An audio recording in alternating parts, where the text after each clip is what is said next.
Welcome to the Data Leadership Lessons Podcast. I'm your host, Anthony J. Algman. Data is everywhere in our businesses, and it takes leadership to make the most of it. We bring you the people, stories, and lessons to help you become a data leader. We've partnered with Dataversity to provide listeners with 20% off your first training center purchase with promo code ALGMANDL. Go to dataleadershiptraining.com to learn more. Today on episode 89, we welcome Bobby Napiltonia. Bobby serves as the president of Universal Data Authorization company Okera. He has a long, distinguished track record of success with pivotal roles in creating open standards like JSON and many commercial successes with Twilio, Salesforce, and AppExchange. If I tried to do a full justice to Bobby's background, we wouldn't have time for the rest of the show today. So I can just, let me assure you, we're going to learn a lot today. We'll cover some more of the details of Bobby's background. But first, let's just welcome Bobby. Welcome to the show. Thank you for being here. Thank you so much for having me, Anthony. It's moments like this that make me cherish that you'd gone on the rich history of 35 years of experience to get to actually share some of that. I sometimes say it would be criminal if I didn't get to share some of the wealth of knowledge I've been able to ascertain. So thank you for allowing me to have the platform to do so. It's our pleasure, and it's having guests like you who have been there and done some really amazing things that we work with all the time. You've been on the other side of that and creating some of these things. And so, like we do with all our first-time guests, why don't we just kind of level set, give us kind of that story overview of your career, kind of how all of this has led to ultimately what you're doing now with Okera. Okay, wow, that's a great question. That would be the storyline. So I've been beyond blessed and beyond thankful in terms of the opportunity that God's afforded me. And I truly do mean that. So in the 35 years, I was fortunate enough to start my career in distribution.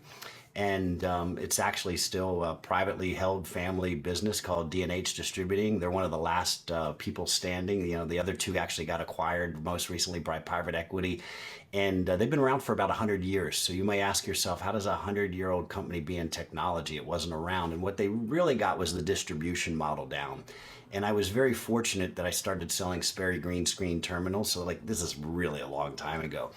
But the industry changed at such a pace that at an early age, I got an addiction to the learning and the knowledge. So you can imagine in distribution at the early days of the PC era, we'll call it, where everyone was putting things out, much like our conversation at the start of the show, which cable, which plug, does it work? And I always go, at the end of the day, one company nailed it. They're not even around anymore. RCA cables, red, yellow, and white. Everyone knew what to do, but then you come into today. So back to them. So distribution allowed me to see, and they'd been the world's largest RCA and Whirlpool distributor. So at the beginning of the industry, they had what was that big box footprint, and that's how everyone went to market. But the technology was changing so fast. It's X80, 86, 286, 386, 4, and just that pace is, depending on what you like, I just got addicted to it early on. And the rest is history. I left there after 7 years and joined a startup. And we're actually the fastest growing company in the world for the first half of the 90s. We grew from 30 million to $1.5 billion. This is pre-internet. We actually shipped product, called an ASP of $99. So you can imagine. And we were the third company after Intel and Microsoft to reach 100 million users. So think about that. And we created audio for the PC industry. You and I would not be having this if Creative Labs never existed to the quality of that we have. And that created multimedia, and we made animation. And that's probably where the addiction fell into what I would call love. Because I was fortunate, when you're at the winner and the leader, you learn a thing, and you actually learn probably more than you do from the other side of the coin. And post that, I just kept on the startup trail, followed our COO in the late 90s to the internet, which is kind of hard to believe. And here we are talking about it today. We'll get to the data. And nothing was really happening online then. It was really communities. But there's an important factor that we're going to come here, which comes back to data leadership. The only reason the internet took off was because we trusted the things that we'd get on it, right? My first report in 1980 something, I still have the 5 1/4 floppy. We trusted it was better than the Dewey Decimal System. And when you think about that, it's probably more important today than ever before, especially for the topic around data. But real quickly, back to the career. So we spent time in the community space, and it was too early. Pipes weren't fat enough, and it was really about how folks could do collaboration on the web. And so open text was a big investor in us, and they really wanted the communication layer so they could plug it into their product so that people could really collaborate. And think about this. This is 2000. and they could actually use software and communicate online collaboratively like we're doing today in COVID during Zoom. But we shut the company down. They took the assets and we started a company called State Software because this is when the web was inanimate. And our whole goal was if we could make it, because chat was just a communication pipeline. And our whole goal was if we could make a way that apps could actually look like communication tools. And that's where we created JSON. And so, unfortunately, 2001 hit. You don't have to tell you, it's far worse than where we are today. And so we couldn't get funding. We thought we were going to sell it to 3 companies, and in the end, BEA took a pass. So we open sourced it, and today it runs on about 99% of the websites around the world. So when you think of ubiquity, I'm not sure that we have a technology that has been more wide-reaching than something like JSON because of what it actually delivers today. So I'm proud and happy about that, although there was no real commercial success. And I joined BEA where I had the opportunity to run all of our indirect business worldwide, which included our joint venture with Intel. And that was important because this is at a time where we're trying, the internet was early, and Intel wanted to own that compute layer. And so with their investment, we had all of the ISVs and people building on top of our platform. I was just sharing this last night. We had like 28,000 partners that built on our battery. So when you think about going to market with that big of a reach and an arm, that allowed us to truly have domination. And it's interesting because we were just middleware. And I'm going to bring that word back because yesterday I was presenting to someone that would be our age. And first thing that he said to me was, this sounds like middleware, what you guys do. And I go, well, why is that? And he goes, well, you want to put this trust layer across the entire internet. And what you want to be able to do is make sure the data is trusted. And it's not that it's right data or wrong data, but that the people who get it is trusted. And if you think about middleware, we wouldn't have an industry today without it. And I go, well, keep going. He didn't know I worked at BA. And I said, what do you mean by that? And so I was trying to hear how other people think about data as a whole and where they see it in the bigger picture. And so he said, well, think about all those siloed apps. And what you really needed was workflow that would take from your PO to your sales system to a system to process it. Did it get shipped? And without middleware, you would have never able to have that orchestration. And then you had ETL, which pulled it out. Now, fast forward to where we are today, that's the same thing, except the data sets are different, where it's the Snowflakes, the AWSs, and you got the Teradatas and the old school stuff from history. And so we're probably in the most heterogeneous space. And so BA got me to see the scope of the world, mission critical applications. But surprisingly, before I took that job, our sponsor said, hey, I want to introduce you to a friend of mine. I think you guys will get along. His name's Mark Benioff, and he's got this startup. And so I met Mark, and they were a startup and small, and we were going to have a family. You see the pictures in the background. I'm always like, look, you got to go to work. So I took the job at BEA, and Mark and I remained friends. And 2.5 years later, we remained in contact, and he goes, okay, we're real now. We're doing $60 million in sales. You got to come join us. I'm thinking, oh, this billion-dollar company, we own the world. And so rolled the dice and started with an idea called, can we change the world with SaaS? And it became no software, and it became the cloud. And I had the opportunity to build the app exchange from scratch. And just last quarter, it hit $1 trillion. And we had our millionth download. I say we because I feel like it's my child still, even though Woodson's managing it. And we text back and forth and say, thanks for taking care of my kid. That's a wonderful thing. But probably what gives me the most reward, to be honest, Anthony, and I just had one of these a month ago and then about 4 months ago.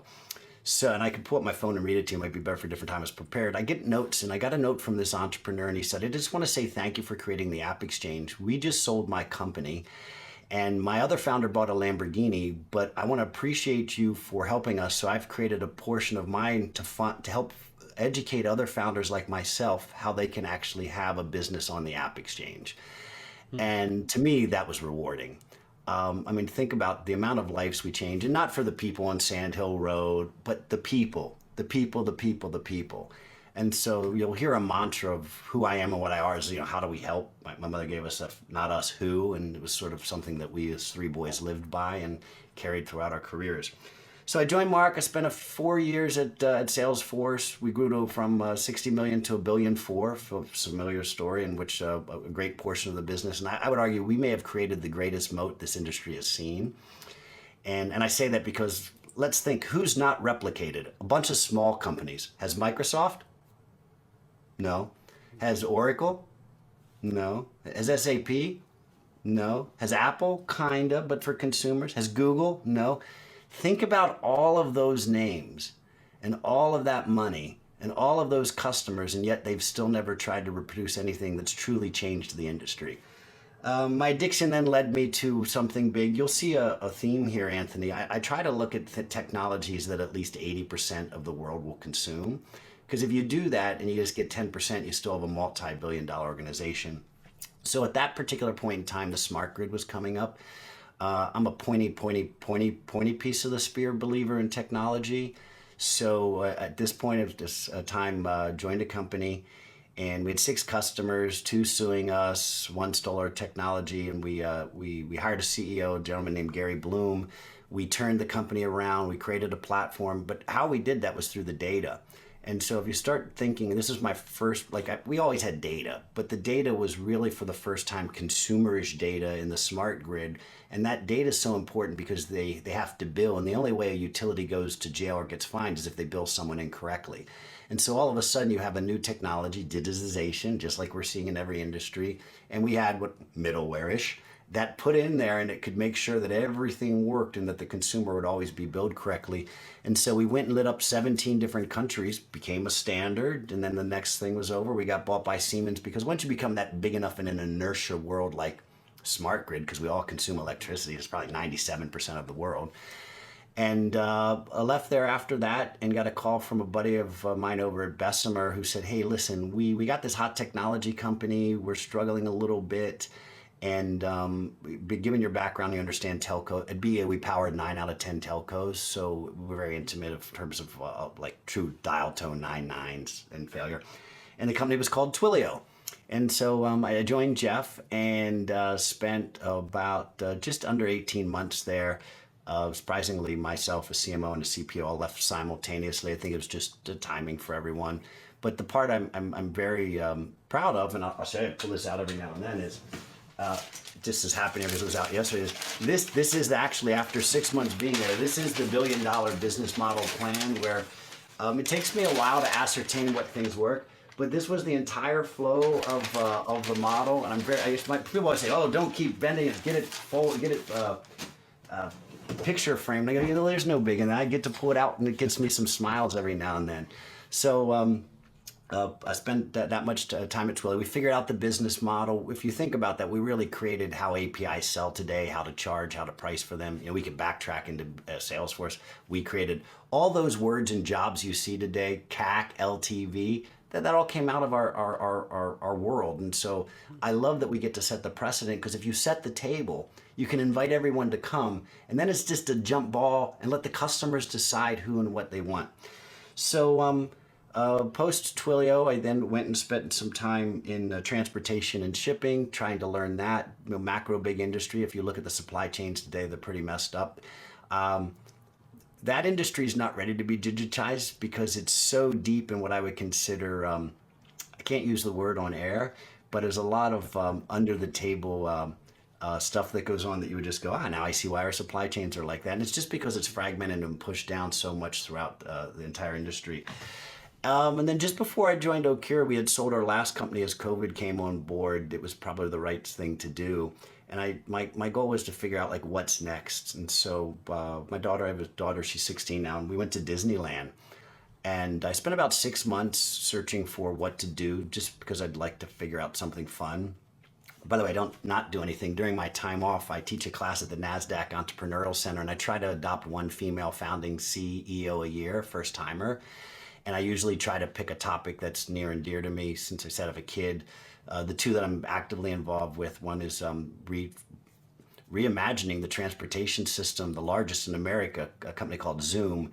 And if people say education's about access, well, access isn't about reading, it's how do you get there? And so we're overhauling and electrifying the entire transportation system for students, and it's going extremely well. We're just killing it. And then another one that, I have to be honest, I'm a little disheartened of the uptake. So Catherine is the CEO of Neolith, which is a mental health for children. And if you think about the most fragile thing we have going on today, and look at Texas, look anywhere, the kids need help post-COVID and just in general. And so we have a platform. We just won a big grant from Salesforce, coincidentally, and to feature how we're going out there. But our whole goal is, if we can't get the kids ready for tomorrow, which is what we do, then our industry is not going to be there. And then the third thing I do is I spend a lot of time with women. So I'm a part of Upward Men, which is part of Upward Women. And our whole goal is for the advancement of women into executive positions, because people promote from who they want. And it's just a fact of how it goes. And so if you want systemic change, it needs to start at the top. And so that all ties together, having had a strong mother. So my daughter and I were sitting and standing in a line at Disneyland. And I said, so these are the three opportunities I'm thinking about. What do you think? I said, the really big problems in the world. The first is energy. And look, we live in California and our interdisc went down. So that's not energy, but who knows why and what the blip was. And so a company that I'm involved with, and we just in the process of being acquired, is virtual power plants. No one knows this, but think about what cloud computing did for the computer industry. Well, just imagine when we do the same thing for energy and electricity. You don't know this, Anthony. There's more than 1,000 peaker plants located in underprivileged neighborhoods that cost the country more than $30 billion just to keep alive should we need to turn them on. They're coal-fired, they're horrible, they're bad. And so our goal, just like we ripped and replaced infrastructure of data centers, is to do the same thing for electricity. And so I said, that's a big one, and everyone in the world needs some help with that because look what's happening. The second one is something that is food. I don't know if you know this. The biggest problem in America is truly food waste. It's a multi-trillion-dollar problem. Waste. Just things you and I went to a buffet and didn't eat that we can't serve to the people that are starving. So I have a friend at work, so Jessica, over at Impossible Foods, and so I'll let her tackle that problem. It's not something that's germane to me. And then the third one was all of that can truly be addressed with data, because data doesn't lie if it's clean. You might have dirty data. And so I went out to look for what data companies are out there. I ran into a couple of very cool ones, one collecting data dust. So you and I have phones, and on our phones, all those apps we've said yes to start acquiring a little bit of information. So picture those little data dust. And if you get all that dust together, you actually get a gold bar. And that gold bar is so valuable, it doesn't tell you who it belongs to. And I thought, wow, that's just such a long tail use of data. And recently they got $100 million. So I'm happy for him, and I hope they go and kill it. But it didn't really scratch the itch of the trust layer. And you'll go back to something that I think that's important for us. And I say that because we really wouldn't have the internet without trust. Do you agree or disagree with me? I would agree. I would agree with that. And who do you think was the first company that established trust on the internet? I have no idea. I would argue it's eBay. Huh. And here's why. So think about this. The internet was just a place to get information, but you and I as humans, we want to trade, we want to barter goods for food, fruits and apples for pelts and furs, and all they did was allow us to go and say Pez dispensers for whatever. And no one wanted to do it until you said, but I liked it and he liked it and she liked it and Anthony's a good person and you can trust him, and all of a sudden you had an economy of trust occur. And then we tried to make the internet useful for trust to that next layer, which is transactions. And at first we all thought, and this was in the early 2000s, that it was dying because the cart abandonment, and it was a bad experience. It really came down to no one trusted putting your credit card in there until we saw the VeriSign, the McAfee's, again, data, trust, and the transaction.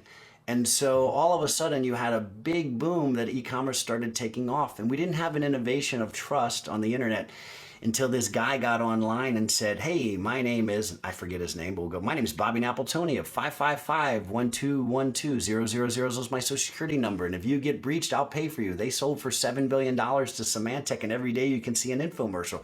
So it's so bad, the lack of trust, that you have companies coming to do it. Thank God we have Europe coming down with GDPR, because they know that most people that come into, look, there's seatbelt laws because we need help. Right? There's drinking laws of quality of water because we need help. There's internet laws because we as just people need this help.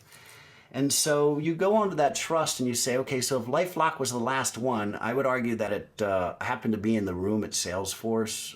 Maybe it was there 6 months and we had our first outage. And I thought, oh my God, 8 hours. We're going out of business. Why did I take this job? My wife was right. Holy hell. And Mark made us all break up into groups. And the next morning we created All Green Dots, and which is trust.salesforce.com. We redefine trust for the enterprise as being about 4 things: SRAS, security, reliability, availability, scalability. And so we then challenged Microsoft, Oracle, SAP, and all the big companies, do it too. To this day, none of them have done it. Think about that. So that's a testament to how unique we were and are and still remain to be at Salesforce. But that was the next big innovation in the enterprise, because outside of that, let's be honest, zero trust. Two words that mean nothing.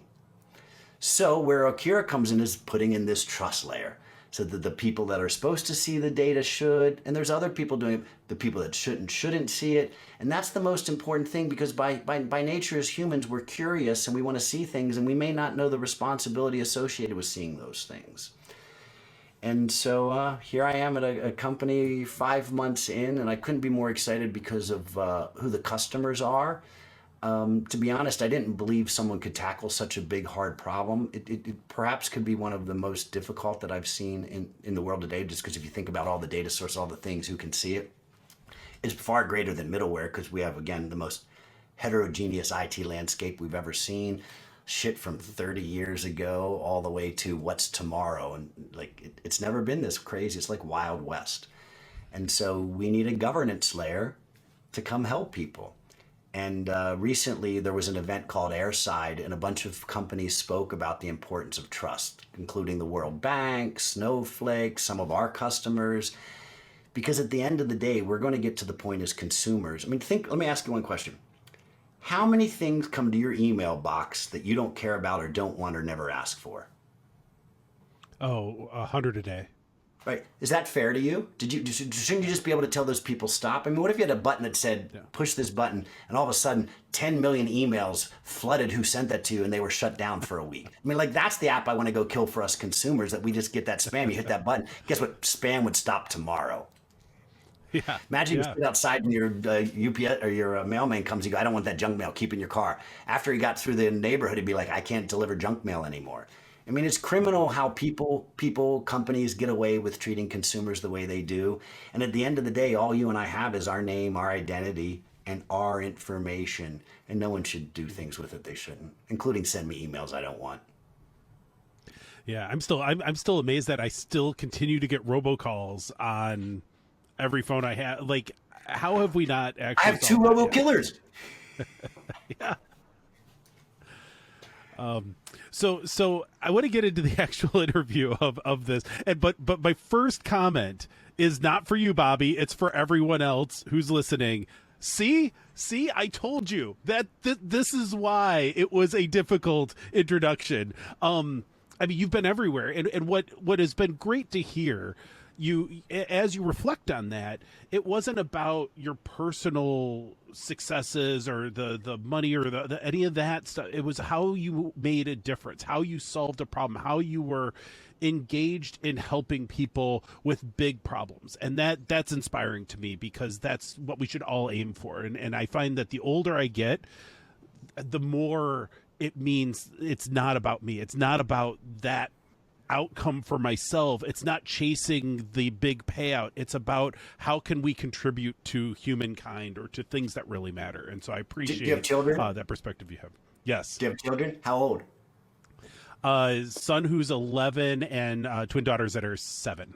Oh, twin daughters. That's great. So the reason I asked that is the give back starts early, and I try to get my daughter to give back. And it's just hard that the kids don't want to do it anymore. And, you know, maybe it is an age thing. Maybe it's a wisdom thing. Maybe it's a fatherly thing. I'm not sure. But in this whole world we live in, the give back and being kind are 2 important principles, I believe, in general. Oh, completely. So I'm curious, because Okera is really interesting to me, and I want to focus some more of this energy, because it's top of mind for me, and a lot of the work that I do day to day is solving this. Even in a singular organization is incredibly difficult, and to do it broadly is astronomically challenging. So can you talk a bit about what is the approach here? Because I think, like, you were talking about some of these middleware things, and I think about like data buses, I think about things all like this thing keeps circling, right? We're constantly dealing data with meshes. the same patterns. Yeah. And so this whole kind of governance and trust layer, if it can be solved the way some of these other things have been solved, it would open up so much more capability, because it's such a friction on innovation in individual organizations, let alone the more macro sense. Well, it's interesting you should say that. The innovation component, there's a video from that Airside event I spoke about from a company called Yotbo, which no one here has ever heard of. They're out of Israel, but they are with, well, if anyone knows anything about Israeli companies, very innovative, very disciplined, very structured, very, very successful. Most of the security companies come out of Israel for a reason.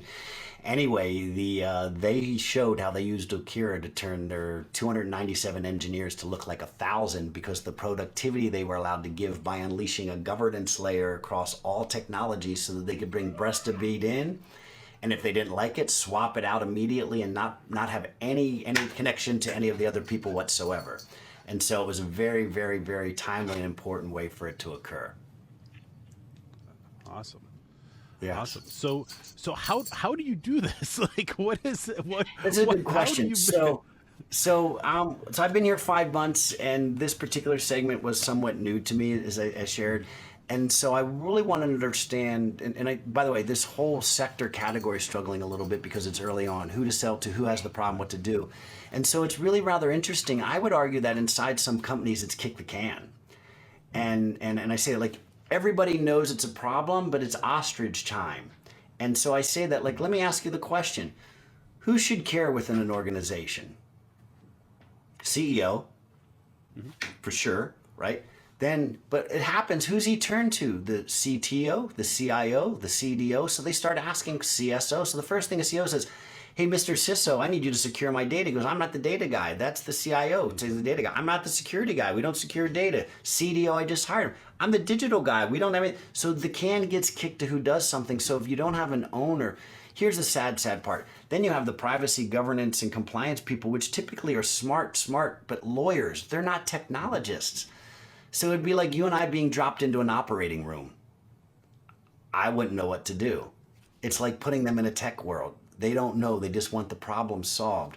So I have a vision for that I might be sharing at the end. So there are a lot of analogies to where we've been that we can solve this problem. And so where we really see it is by organizations that realize they don't want to be part of the Fortune 500 that 20 years ago were here and are no longer here because they didn't digitize. Do you know who they are? Sears, Blockbuster. I mean, we go down the list of all the names. Oh, yeah. Kmart, we just go on and on and on. And so when you think through that, what we're seeing is, and I saw this even before I joined, I saw our pipeline and I was thinking, oh my God, what are those companies calling you for? First, no data scientist is going to work there. Second, they're definitely a Fortune 500 company, but they're not going to make it. And you start realizing that this is the most important part of this digitization happen is the ecosystem. I got a podcast tomorrow on the importance of the ecosystem for this happening, actually. I'm pretty excited about it because I don't think that we're going to get to where we need to be without that. I mean, think about this. Without Microsoft's ecosystem, would we have compute today where it is? No. And without some of the other ones we've seen, we wouldn't. Without Salesforce ecosystem, would we have the cloud today? No. I got into an argument with a VC recently. They go, oh, that's bull crap. And I go, well, what do you mean? He goes, well, you have companies like DocuSign. I go, okay, true story. There would be no DocuSign without Salesforce. Their first deal was in my world, and I can tell you all about it. And the next thing's history because you had to sign sales contracts. Stop. Like, they didn't go out on their own and find people to sign stuff. We were the gravitational pull. And you just go down the list, and probably all but 3 or 4 of what I would consider today's cloud giants came out of ours. And that would be just probably Workday and ServiceNow. Everyone else was born from our world. And so when you think about the amount of information and data and what you see, and then to pull that back into this whole new world again, which is this data world, it's a pretty exciting time. But companies don't know who to turn to. It's interesting. I argue all the time that our competition is truly awareness and education. Before I joined, I like booth duty, and mainly, especially without a shirt on, because you can just wander around and be a lurker and listen. And I did booth duty at reInvent. It was my first time going to a reInvent. I joke with the AWS people that the ecosystem was never big enough for me to pay attention to. Of course, they didn't like it. I'd say, look, I built $1 trillion one. You guys don't have that yet. Stop. And so, but they look, they want to be partner friendly. I'd like to do those things with them. And all of a sudden you realize that everyone's trying to solve a problem. So they're doing bespoke build offs. But that happens at every new technology when you encounter a problem. Build, buy, invest, like it's a big problem. And as a matter of fact, we're fortunate at Okera. One of our customers is also an investor. Capital One tried to build it, couldn't, tried to buy it, couldn't find it. So they invested in us. I mean, think about that power of importance. We may actually be at a time where customers want to invest in the technology companies, as do partners. more so than venture or vulture capitalists to try to extract money out of everyone. Because at the end of the day, if you invest in your own future, you'll end up paying yourself back in spades. Well, it's something that definitely hits home with me is there's a lot of things that we're trying to do that we're not well equipped to do on our own. Our partners are, but they may not have the full breadth of understanding of all of the intricacies of the challenges. So if we can partner together and invest in making those things happen, we get a better solution than we could come up with otherwise. And the product vendor company has something that they can take to market and help a bunch of other people at the same time, because it's non-competitive for our enterprise. It's helpful for us, but then we can have it built kind of the way that we see it fitting the best. And I think that provides an important feedback loop of information to the product companies that are out there, because they don't get the benefit of having to work with it all day, every day in a very complicated environment. And In so any the more they environment, can understand their customers. Yeah. that's probably the hardest thing that I've seen here. I mean, you know where I've worked, so you've seen the infrastructures, and you can imagine what. But by the way, we didn't talk about IoT and building infrastructures. Talk about we sold that company to Siemens coincidentally as well after we rolled up about 1 billion square feet of sensors and ceilings. But that said, and that was a lot of data. Talk about data. Yeah. That said, it's going to be a very interesting decade, Yeah. because we're going to see new partnering models that we might not have seen from a survival perspective because of the macro environment. So I think that will be somewhat interesting to see what occurs. But I also think that you'll start seeing specialists in data, just like we saw for the cloud, and then they'll go by vertical, and then they'll get really down to it. Because at the end of the day, every department can use data either to save money or, more importantly, to make money. As you were talking about that kind of kick the can thing, there's been something that I've been thinking about ever since you mentioned that, and that is like our organizational structures are kind of, they're broken in a heavily data driven world, because we are set up. It's like we're set up to handle organs in the body that is our businesses, but when it comes to data, we're talking about like a cardiovascular system that reaches every piece of that body. Our organizational structures are not designed to support that at all. And I think like what we were just talking about these partnerships and that stuff, it's literally us saying we cannot figure out how our organizational structure, no pun intended, I just realized organizational, there's actually a reference to organ there. I like that. But it's also, but it like we have realized, hey, we are in a bind here. There's no good place to put data within that organizational structure. And that's why it's always just kind of bouncing around. Some organizations don't even bother. We're like, they have no chief data officer. They have some compliance sitting over in legal, and they have some technology sitting over in IT, but nobody's really thinking about it from that functional perspective. And maybe this is the answer. Maybe the reaching out and partnering, maybe that's what gives us an avenue to actually be able to transform our organizations in the future. And you're smiling, so I wonder if this is I'm smiling for a couple of reasons, and I took some notes here because I'll tell you why. So first and foremost, change management's the hardest thing, because people look, I was SOPs, procedures, like we all need the way of life of what we do, that we don't do that. And when you think of the change management componentry, the cloud really probably for the first time in the history of our industry allowed for people to invest in change management, because you didn't spend money on hardware, software support, and maintenance. Right? Before, 9 out of $10 went to the stuff that you got no value, and you were left for $1 to hope someone could install it and it would work and they could train you to use it. And the cloud we took $2 and we gave $8 back to the channel or the partners. And we said, with $8, you need to go and do change management, business consulting, reform their business. And so we allowed them to take that differential and invest it. And that really is what made that ecosystem grow, because we showed new ways to make money to help the customer so they would give you more of it, because you allowed their businesses to grow. I see the exact same thing happening here, where the change management around the data, how to do it, what to do with it, who owns it, where does it reside. Look, we haven't even talked about data governance from transborder. Where does it go? A multinational, data integrity, data sovereignty. Like, we're just getting started on this overall data journey. And by the way, when I say that, think about this statement then. Just about 15% of the IT budget is in the cloud. We got 85% to go. What's that tell you how much data is going to be available? It's only going to exponentially grow. As a matter of fact, in the next 2 years, we will produce more data than we have in the history of time. Mm-hmm. Think about that. Yeah, it's terrifying how much increase we've been seeing, and will see, and it's growing exponentially. And so the mechanisms by which we managed data 20 years ago are laughably out of date, but we're still in many cases trying to manage data the way we were 5 or 10 years ago, and those are not going to suffice either. And that's what's scary, is that we barely implemented what we were trying to do 10 years ago. Now we're trying to say, okay, yeah, we're going to have to do that every year now going forward at a level that we've never conceived of before. It's terrifying, I think, for organizations. They'd rather just ignore it. But what's the outcome then? You end up one of those Fortune 500 companies that's no longer a company. Yeah. It's interesting. It's interesting how something like data can disintermediate an industry. Mm-hmm. Mm-hmm. Well, and it's not an industry; it's every industry, right? Like this is pervasive across all kinds of industries, and some that you once thought. I mean, it's almost silly to even bring it up now, but like not long ago, we would have thought the, I don't know, taxi cab industry would be immune from the influence of the cloud or the internet or of data.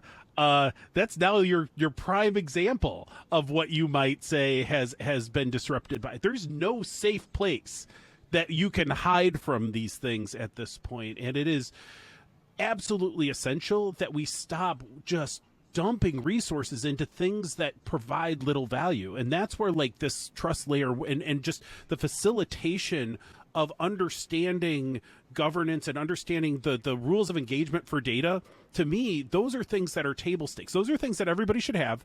There should be an understanding of how we interact with them, and then we focus on those things that will make us better businesses. You know, that's the foundation of data leadership. It's basically, how do we take the limited resources that we have and make the biggest change in our business results in the end. And data is going to be a huge part of that. And if we are just barely able to function as an organization with the data that we already have, let alone the data that's to come in the next couple of years, we are going to be in a really bad place trying to survive when that growth actually does happen. You just made me think of something. Should we have data 101 classes that we educate people and companies and what data is and how to respond and how to treat it and what to do with it? Because if you think about it, if you've never seen a kid before, how would you know how to change a diaper? How would you know that it couldn't swim, and if it goes by a pool, it could drown? How would you know not to let it run with scissors? Is that how we should treat data? And that those three analogies actually apply to people and companies with using data. It's like running with scissors. It's like jumping in water without being able to swim. It's like crapping the bed when they do something bad with it.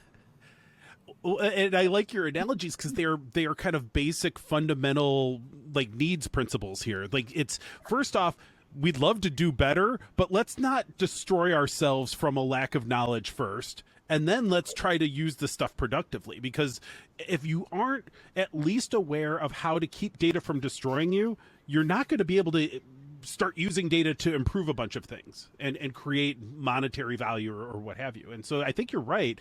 The question, I think the strategic question is, do you try to do that across the entire landscape of everyone in an organization? Or are you trying to choose your spots to say, okay, some people really need to be data literate, other people can get by for a little while?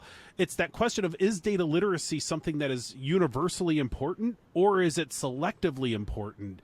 I would argue the former, but I don't know. I would argue it's universally important, and here's why. When you have a fire drill happen in the building when everyone went to buildings, was it important that everybody heard there was a fire drill, or just the people that needed to escape the building? Right. Yeah. Everybody. And it's everybody. It's like, do you want just the people who are in charge of the floors that are supposed to like help people get out? Are those the only ones that should know about the fire drills? No, it really should be everybody. Yeah. I think I would agree with you that there's a baseline safety competence. It's like, hey, core thing for fire drill, like if we want to be safer in terms of fires in our buildings, let's start by not starting a bunch of fires in our buildings. And so that way we may have a greater likelihood of not having the fire in the first place. And I think that the analogy, I'm a huge fan of analogies on the fly, and some work, some don't. I like this one. I think this I can get behind this one. This is good. Good deal. Well, I mean, there's a lot of truism to it. So we believe in democratizing data so that everyone can be a data citizen, and therefore, it's up to the company. Think about it this way. Well, years ago, I used to have to sign something when I ran sales groups that I had no side deals, no sidebar letters, none of that. It was almost like a compliance thing, actually, is what it was. Then you had to, we were publicly traded. And if you think about that, that's no different than having the governance layer. Instead of me signing, it would know that I didn't have any of that stuff because the machines would be able to say what actually transpired in any transaction. It reminds me too. It's pretty easy to create policy. It's pretty easy to say, hey, this is what you should and shouldn't do. I find it very hard to follow policy. It's very hard as an individual to understand what are all the policies? What am I supposed to be doing? Who can tell me whether or not what I'm about to do is a good idea or a bad idea? And it's not just simple, like, common sense types of stuff. It's literally like, I don't know the process for this thing. I don't even know if a process exists. I can't find the policy. Is that something that you can help us navigate through the work that you do at Okera? Definitely some policy help. So it's interesting to say that the new IT backlog, it used to be password resets, then it was my doesn't work and need a key card. It's policy bloat.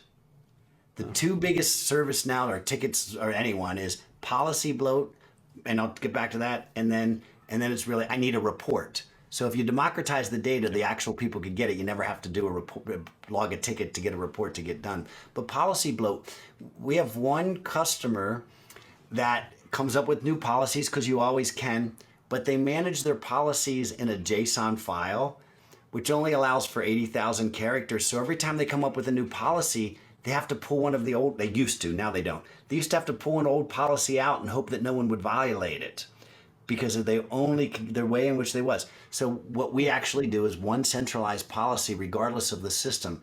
So you truly can write it once and it will permeate and orchestrate across all of your systems so you don't have to worry about writing multiple policies. And then you and I as the user won't even know what we're doing. We only see what we're supposed to. Obfuscation occurs, it gets masked. All of a sudden we get to see what we're supposed to and we can do our job and we can make sure we don't get in trouble. That's supremely helpful, and I think that's relatable to folks out there. I think everybody has that kind of challenge in some way or another. Now, I know we're just about out of time. We have one bank as a customer, and I talked to them before I went on vacation 3 weeks ago, and on a Friday they said to me, the investment bank of the customer, and he said to me, wow, we knew it was a problem when we had it, but now that we've been working with you for a year, we realize everyone in the world has this problem. I thought, wow, this is validation. This is validation. Yeah. Well, and I think you're onto something where you're seeing a problem that is staring us in the face that a lot of people can't put words around yet, and some of us can't. Some of us have seen it and are understanding. But I do think like what we're dealing with here and the solution to the problem. I think maybe people are feeling the pain of the problem, but the solution to the problem has to be found, or we can't cope with the explosion of data in front of us. Who did I tell you our competition is? Awareness education. You just told me that that's the biggest problem. I actually already know that. And it's interesting, where do people look and go to help besides your podcast for that? Well, I mean, the conferences, YouTube, the standard, but they have to have that proactive stance to it. They have to go and find it. They have to go and look for it. They have to know it's a thing to be found. Intellectual curiosity. And I don't know that a lot of people do. Yeah. Nope, we don't either, which is why we're going to do the same thing we did at Salesforce, which showcased our customer success, let them see what leaders are doing, and hope for everybody falls in line and follows. Yeah, I think that's the way you can create that kind of massive change. You've been there and done that before, so I'm glad that this problem is to some extent in your hands. So I really appreciate you tackling this one because it certainly hits close to home for me. We're out of time. Is there anything else you want to add before we go here? This has flown by. I feel like we didn't even get to 10% of what I wanted to talk to you about. But hey, hopefully maybe we can have you on the show again. I was going to say the good news, you now know who I am, and we got a good enough relationship. We'll get past the niceties at the beginning and jump right into the meat of it. No, this was exceptional. You helping us, not just the word for us, the word for that you can have trusted data. You don't have to end up in the press. You don't have to have breaches. You don't have to have bad things happen. It is working. If you look at who our customers are, you check out the content from Airside, you're going to see the companies that you use every day trust us every day. And therefore, I think it's just a matter of turning the crank, educating people, getting the ecosystem fired up, and rolling out a global trust layer. So join the trust data revolution and make sure that you participate and ensuring that we all can trust what we do with data. Outstanding. So, Bobby, before we go, one last question. What's the best way for folks to find you? You know, I thought about that. The easiest way is to go to okera.com, okera.com. If you really want to get a response, I thought I did a test before. This is the easiest way, and we won't sell to you, but just send a note to sales@okera.com, and we'll make sure it gets routed to the right poper. The reason I say that is we got 15 people that look at that, so therefore it won't go into an email box that won't get mixed. It was interesting. I sent the note, who gets this, and we like 12 people. Like, all right, this is going to work for this, specifically for this call. If you reach it, send us a note. We'll be more than happy to educate you. We're not here to sell you. We're in what I call salvation. You have a problem. We know it. It's going to put you out of business. Don't be shy. Give us a call.